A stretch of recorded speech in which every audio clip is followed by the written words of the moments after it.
Hello friends, good day to all of you. स्वागत है आप सबका अपने यूट्यूब चैनल ज्ञानशिला में। और आज की इस क्लास में हम सीखेंगे एमएस एक्सेल के शॉर्टकट की from control H to control Z.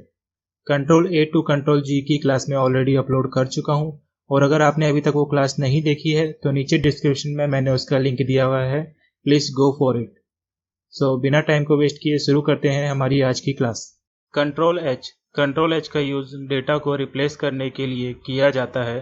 For example, मेरे पास यहाँ पर एक डेटा है, इसमें कुछ मैंने नाम लिखे हुए हैं। अब इसमें जैसे अगर मुझे जय नाम को रिप्लेस करना है तो सबसे पहले मैंने अपने जय सेल को मैंने हाईलाइट कर देता हूँ। अब जैसे अगर मुझे अपने जय नाम को रिप्लेस करना है तो मैंने सेल को सिलेक्ट किया and press control H. Find word में मेरे को लिखना है जय,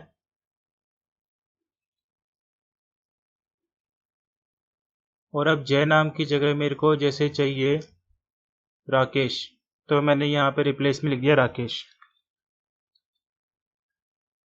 एंड रिप्लेस ऑल। तो आप देख सकते हैं फ्रेंड कि यहाँ पे जो जय लिखा था वो अपने आप राकेश में कन्वर्ट हो गया। अगला हमारा है कंट्रोल आई। कंट्रोल आई का यूज डेटा को इटैलिक फॉर्मेट में कन्वर्ट करने के लिए किया जाता है। फॉर एग्जांपल, मैंने अपने इस रेंज को सिलेक्ट किया एंड प्रेस कंट्रोल आई, तो मेरा ये हेडर इटैलिक फॉर्मेट में कन्वर्ट हो गया। कंट्रोल जे आपका एक एम्प्टी फंक्शन है, इस पर कोई शॉर्टकट नहीं है। कंट्रोल के का यूज हाइपरलिंक के लिए किया जाता है। फॉर एग्जांपल, मैंने यहाँ पे पहले एक शेप को इंसर्ट किया,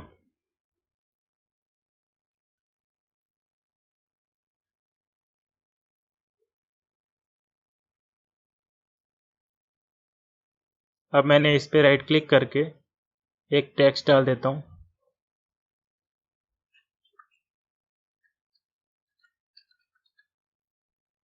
अब मैं चाहता हूँ कि जब मैं इसके ऊपर क्लिक करूँ तो मेरी सिलेक्ट की हुई फाइल या इमेज वो अपने आप खुल जाए। तो उसके लिए मैंने अपनी शेप को पहले सिलेक्ट किया एंड प्रेस कंट्रोल के। उसके बाद यहाँ से मैंने ड्रॉप डाउन मेन्यू से अपनी इमेज को सिलेक्ट कर लिया जिसको मैं चाहता हूँ कि वो क्लिक करने पे खुल जाए।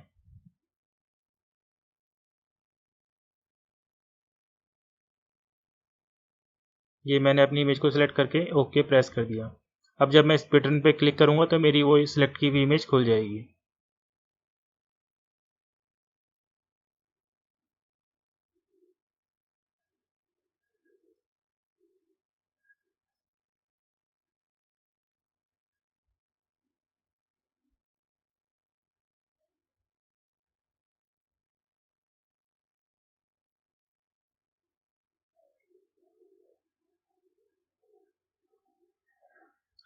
अब इसमें कंट्रोल के बाद अगला है हमारा कंट्रोल एल। कंट्रोल एल का यूज डेटा को टेबल में कन्वर्ट करने के लिए किया जाता है। फॉर एग्जांपल, हमारे पास यहाँ पे ये डेटा है, इस डेटा को मैंने कंट्रोल सी से कॉपी किया और यहीं इसके सामने पेस्ट कर दिया।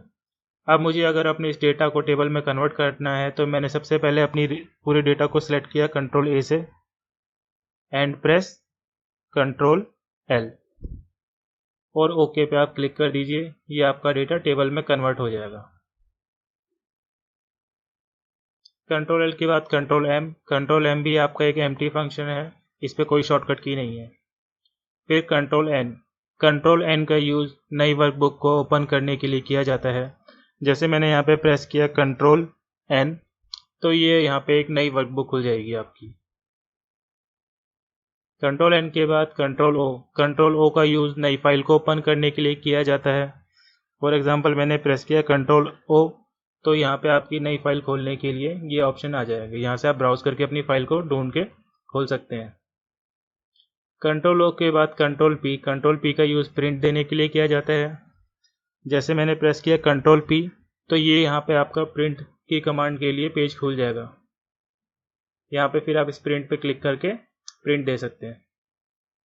कंट्रोल पी के बाद आपका कंट्रोल क्यू का यूज क्विक एनालिसिस के लिए किया जाता है। फॉर एग्जांपल, मैंने यहाँ पे एक रैंडम डेटा क्रिएट करा,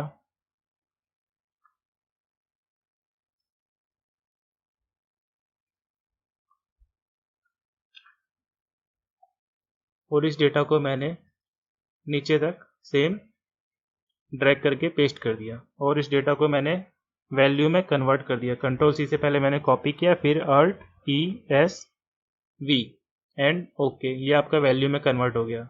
अब इसका मुझे क्विक एनालिसिस करना है, तो उसके लिए मैंने अपनी रेंज को सिलेक्ट किया एंड प्रेस Ctrl Q और यहाँ से मैंने इस डेटा बार वाले फॉर्मेट पे क्लिक किया एंड आप यहाँ पर देख सकते हो कि ये बार वाइज हमें बता रहा है नंबर्स की परसेंटेज वैल्यू। अब इसको अगर और थोड़ा बेहतरीन ढंग से देखना है तो मैंने इसके ऊपर राइट क्लिक किया एंड इसको मैंने कर दिया शॉर्ट स्मॉलेस्ट टू लार्जेस्ट, तो ये आपको और बेटर समझ में आ जाएगा। इसमें अब हमारा अगला है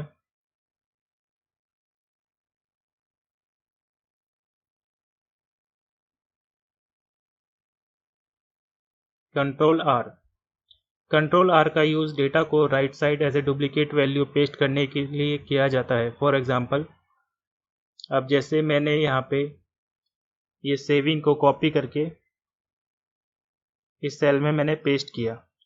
अब मैं चाहता हूँ ये जो मैंने रेंज सेलेक्ट की है इस रेंज में ये सेविंग आ जाए, एज ए डुप्लीकेट वैल्यू की तरह पेस्ट हो जाए। तो मैंने अपनी रेंज को सिलेक्ट किया एंड प्रेस Ctrl R। जिस प्रकार आपका Ctrl D down side duplicate value paste करने के लिए किया जाता है, उसी प्रकार Ctrl R का यूज आपकी वैल्यू को right side as a duplicate value paste करने के लिए किया जाता है। आपका अब अगला है Ctrl S। Ctrl S का यूज फाइल को सेव करने के लिए किया जाता है। जैसे मैंने इसको प्रेस किया Ctrl S, तो ये मेरी ओरिजिनल लोकेशन जहाँ पे ये फाइल है वहाँ पे दोबारा से सेव हो गई। Ctrl T।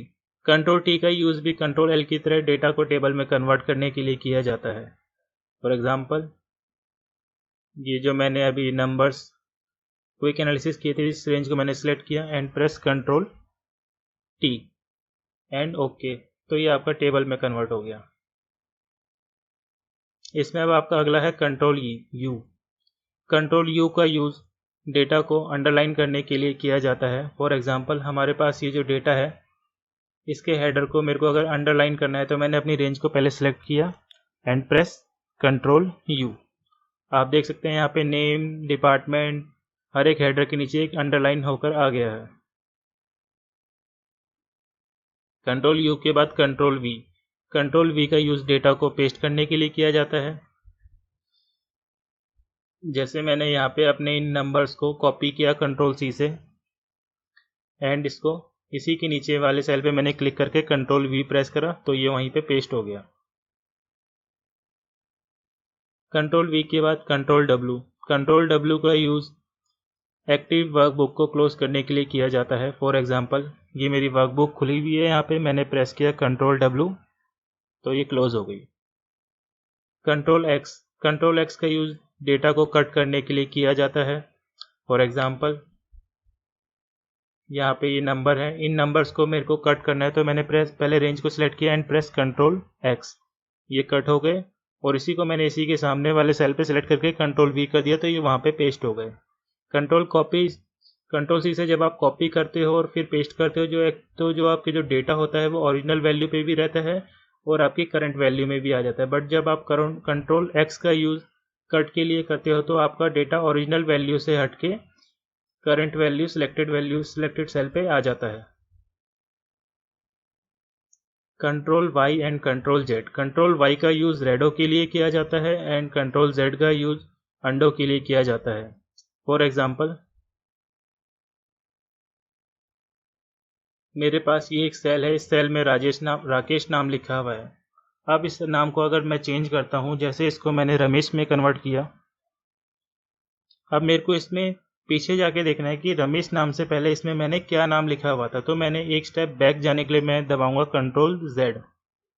और अब मेरे को अगर देखना है कि राकेश नाम के बाद मैंने इसमें कौन सा नेम अपडेट कर दिया था, तो उसके लिए एक स्टेप आगे जाने के लिए मैं प्रेस करूंगा Ctrl Y। So thanks friend for watching today's class. उम्मीद करता हूँ आपको आज की क्लास पसंद आई होगी। अगर आप इस चैनल में अभी नए हैं और आपने अभी तक इस चैनल को सब्सक्राइब नहीं किया है, then please subscribe this channel and press like button.